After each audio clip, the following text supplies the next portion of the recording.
ಲೋಕಸಮರದಲ್ಲಿ ಒಕ್ಕಲಿಗರ ಯುದ್ಧ ಜೋರಾಗಿದೆ. ಡಿಕೆಶಿ ವಿರುದ್ಧ ಮುಗಿಬಿದ್ದಿದ್ದಾರೆ ಎಚ್.ಡಿ. ದೇವೇಗೌಡ ಮತ್ತು ಕುಮಾರಸ್ವಾಮಿ.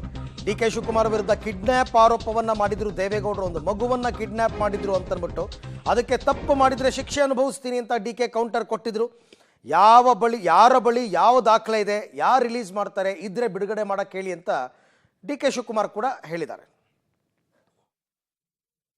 30 ವರ್ಷದ ಹುಡುಗಿನ ತಗೊಂಡು ಹೋಗಿ ಆಸ್ತಿ ಬರ್ಸಿದ್ರಲ್ಲ, ಅಮೆರಿಕದಿಂದ ಹಣ ಸಂಪಾದನೆ ಮಾಡ್ಕೊಂಡು ಬಂದ ಮನುಷ್ಯ ಆಸ್ತಿ ಬರ್ಸಿದ್ರು ರಸ್ತೆ ಪಕ್ಕದಲ್ಲಿ ಬಿಡದಿ ಹತ್ರ. ಅವರು ಒಂದು IT ಇದನ್ನ ಸ್ಥಾಪನೆ ಮಾಡಬೇಕು. ಅದ್ರ ಹಿಂದಿನ ದಿನ ಸ್ಟ್ಯಾಂಪ್ ಪೇಪರ್ ತಗೊಂಡು ಇವರು ಒಂದು ಸುಳ್ಳು ಪತ್ರಿಕೆ ಕ್ರಯ ಪತ್ರ ನಿರ್ಮಾಣ ಮಾಡ್ತಾರೆ. ಅಲ್ಲಿ ಡೀಟೇಲ್ಸ್ ನನ್ನ ಹತ್ರ ಇದೆ.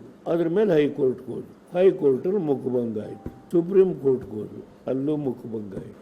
9 ವರ್ಷದ ಮಗು ತಗೊಂಡೋಗಿ ಪಕ್ಕದ ಮನೆಯಲ್ಲಿ ಆ ಮಗುವಿನ ಕಣ್ಣಿಗೆ ಕಟ್ಟಿ 9 ದಿನ ಇಡ್ತಾರೆ. ನಿನ್ನ ಮಗಳು ಬೇಕು ಅಂದರೆ ಬರ್ಕೊಡು. ಆ ತಾಯಿ ಇದೆಲ್ಲ ಬರ್ಕೊಡು, ನನ್ನ ಮಗಳು ಕರ್ಕೊಂಬರಪ್ಪ. ಗಂಡನ ಕಾಲು ಕಟ್ಕೊತಾಳೆ.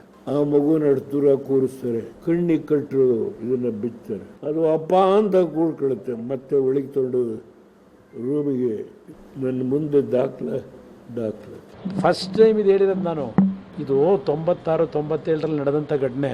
ಚೆಕ್ ಬೇಕಾ ಕೊಟ್ಟಿರೋದು? ಚೆಕ್ ಡಿಸಾನರ್ ಮಾಡಿರೋದು ಬೇಕಾ? ಎಲ್ಲ ಇಟ್ಟಿದ್ದೀವಪ್ಪ. ಏನು ಮಾಡಿದ್ರಿ? ಒಂದು ಮಗುನ ಕರ್ಕೊಂಡೋಗಿ ಕಿಡ್ನ್ಯಾಪ್ ಮಾಡಿ ಅದೇ ಬೆಂಗಳೂರು ಮೈಸೂರು ರೋಡಲ್ಲೇ ಜಮೀನು ಬರ್ಸ್ಕೊಳ್ಳಿಕ್ಕೆ ಏನೇನು ನಡೆಸಿದಿರಿ? ಇತಿಹಾಸಗಳಿದೆ. ಚರ್ಚೆಗೆ ಯಾವಾಗ ಕರೆದವ್ರು ಈಗೇನೋ ನೆನ್ನೆ ಹೇಳ್ತಾರೆ ಚರ್ಚೆ ಮಾಡಬೇಕು ಅಂದರೆ ಚರ್ಚೆ ಮಾಡೋಕ್ಕೆ ಸಿದ್ಧ ಇದ್ದೀನಿ, ಬನ್ನಿ. ಬಿಡುಗಡೆ ಮಾಡಲಿ. ತಪ್ಪು ಮಾಡಿದ್ರೆ ಯಾವ ಶಿಕ್ಷೆಗೂ ತರಿದ್ದೀರಿ. ನಾನೇನು ಮೂರ್ಖನಲ್ಲ. ಅವರೊಂದು ಚಿಲ್ಲರೆ ಸ್ಟೇಟ್ಮೆಂಟ್ಗೆ ನಾನು ರಿಯಾಕ್ಟ್ ಮಾಡೋಕ್ಕೆ ನಂಗೆ ಇಷ್ಟ ಇಲ್ಲ. Let me come. ಕರೆದು ಬಿಟ್ಟಿದ್ದೀನಿ. ಯಾವ್ದಾದ್ರು ಒಂದು ಒಳ್ಳೆ ವೇದಿಕೆಯನ್ನು ರೆಡಿ ಮಾಡಿ ಅಂತ ಅಸೆಂಬ್ಲಿ ಮಾಡೋಣ, ಆಮೇಲೆ ಮಾತಾಡೋಣ.